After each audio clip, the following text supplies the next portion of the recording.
Hey, what's going on? You know who it is. You know what it is. All right, man. I want to talk about this video I seen with Talib Kweli. He did an interview with, America's favorite culture vulture, DJ Vlad, which I'm going to talk about DJ Vlad in another video, which I'm glad he finally admitted to being what I knew he was anyway. And I want y'all to listen to it also. But at the end of the day, I'm gonna talk about some of the things that Talib Kweli said. Now, I want to make a disclaimer. I don't want nobody typing in the comment section about him, what he said about reparation. I already know that. I don't want to hear that shit. We're gonna talk about the interview at hand.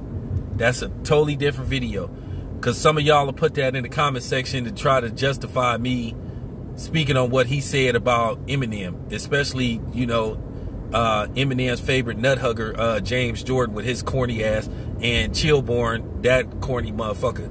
You know what I'm saying? And like I said, I done warn both of you good dudes, stop talking greasy on my channel, because both of y'all already at strike one. So I'm about to block both of you motherfuckers.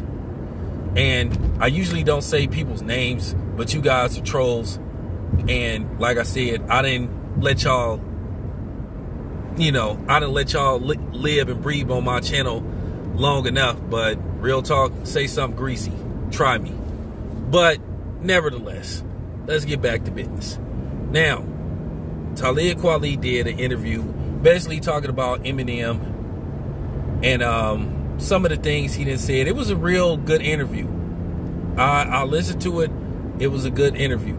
Now, at the end of the day, I hate giving DJ Vlad views, but at the end of the day, he serves a purpose sometimes. He serves a purpose because he gives you the forefront to study other people and study their techniques and try to get a reading on some of the people he interviews. But when you study a guy like him, it shows you that what you're trying to prove is correct. Now, it's a difference between studying somebody, making an occasional video about somebody, but then there's also what you would call a troll. I don't troll DJ Vlad. You have somebody that will make every other video about DJ Vlad. That's being a troll. And I'm not subscribed to his channel. But I'm a hip-hop connoisseur, so, that's what he tends to deal with. I'm not like these dudes that make several videos, stalking 7-8 Sports or the LDBC or Dante's Boxing Nation or Boxing Ego. I don't do that, because that's the difference between a troll and then somebody else, like just somebody that watch. And that's okay. But now let's get to business. He spoke on a lot of things. Now, as you guys know, Lord Jamar he don't really care for Eminem too much. But for some reason, he loved going on DJ Vlad. And DJ Vlad had this interview with Talib Kweli, where he was basically doing typical white man shit, where basically trying to take credit for, he started a podcast because of me and all the typical white man talk. Whatever. But he was just talking about Eminem. I guess Eminem had a concert where basically he responded to Lord Jamar.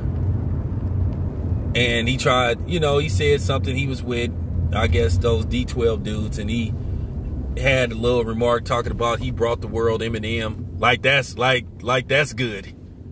Like that's the greatest thing that happened to hip hop, a documented snitch. You should have took that out. I wouldn't exactly say that's something to be proud of, that you brought a documented snitch and basically one of hip hop's biggest coons out there. So you kind of lost points for that. But basically, he said that he have an issue with a white rapper calling a black man a bitch, because I guess he called him a bitch. Now, first of all, as far as Eminem go, Eminem ain't that dude. Eminem ain't no tough guy. You know what I'm saying? Eminem ain't no dude that you would be remotely scared of. Because keep in mind, I'm going to talk about what happened between Eminem and Everlast a few years ago.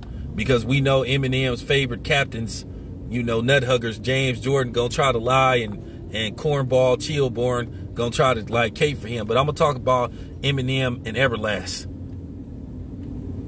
But he said he had an issue with that.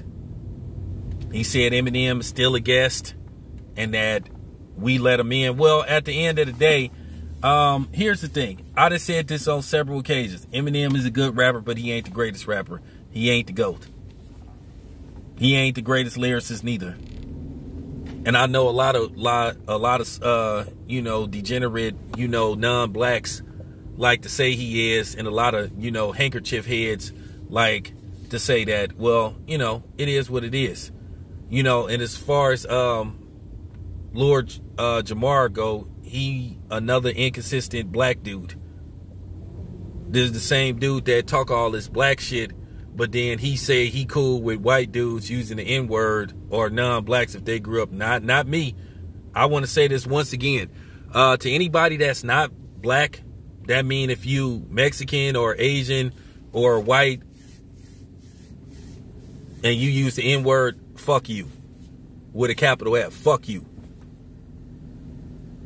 So, wanted to get that out the way. So, that was brought to my attention. You know, and then I wouldn't research it. So he kind of lose brownie points for that, because I know somebody else, another dude that be talking all that high powered black shit, you know, but this is the dude that's okay. He just like Lord Jamar, and I started to peep that out. He talk all this high powered black shit, you know, but then he say he cool with non-blacks using the N-word. It's like a badge of honor. Well, it ain't a badge of honor to me. I think anybody that's not black that use the N-word, they're a fucking moron, and you look stupid as fuck. You ain't got it like that with me. Because like I said, y'all ain't our allies. Y'all ain't our people. Shout out to Tariq Nasheed, because he right about that. Now, once again, let's get back to the interview. He said a lot of things, and I'm in agreement with that. It's like I said, the biggest thing and the worst thing that didn't happen to black people is giving non-black passes, fighting to vouch for people that didn't look like us. Eminem's main resource of record sales is predominantly, you know, crystal meth heads, trailer park trash, you know, degenerate nerds. Those are the type of people that like Eminem. Because like I said, it ain't no street dudes that really mess with Eminem, and that's just the bottom line. You know, just a lot of trailer park trash and meth heads, you know, people that's into incest, you know, cornballs, nerds, mousepad mobsters. They worship the ground Eminem walk on, not me. I stand by what I said. He ain't the GOAT. It's not even close. But I want y'all to listen to that interview. I got a lot out of it. I learned a lot out of it. And, you know, Talib Kweli said something very interesting. He talked about culture vultures. I think he was trying to lightweight hint that Vlad was a culture vulture. And he said something that was also correct, too, about culture vultures don't necessarily have to be white also. Because they do have black culture vultures. I always thought Wendy Williams was a black culture vulture. DJ Academics is definitely a culture vulture. And you have a few other people out there. You know, the other dude, Adam 22, he another one. So it's quite a few out there. You know, but then they do have some that's relatively true to the art form and love it. Cause I don't really like those those Max Kellerman culture vultures, the I'm hip and I can talk. Man, stop it. I'm gonna tell you somebody who I used to like who was really deep into hip hop, and I feel like he got a bomb rap. There was this dude, I don't know what happened to him. He got to be like in his 50s now, because he was like 30 something back then. It's this white guy.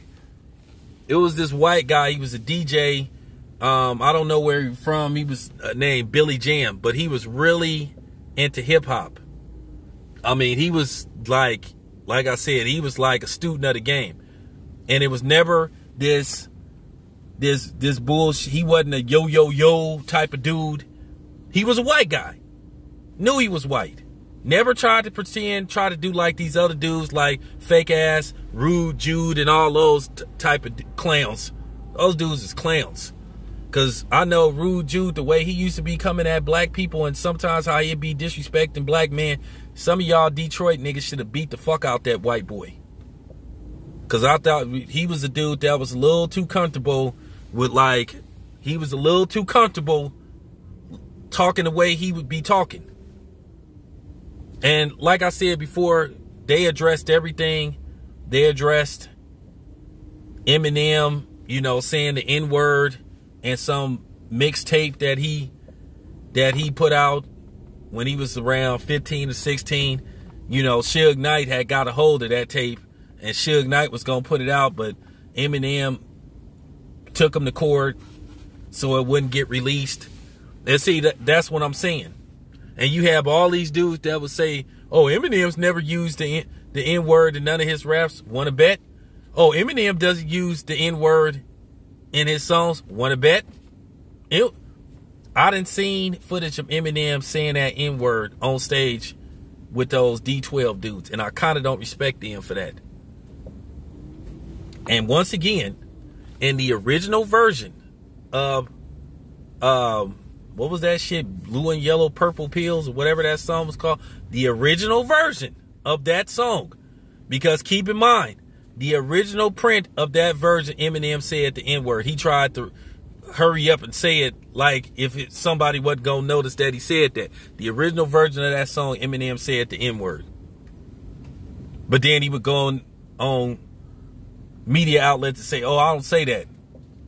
I know for a fact he did. And then one of my subs sent me a video of him saying that shit.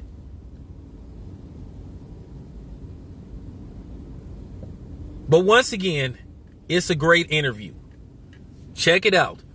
This is your boy, Town Biz. I am out.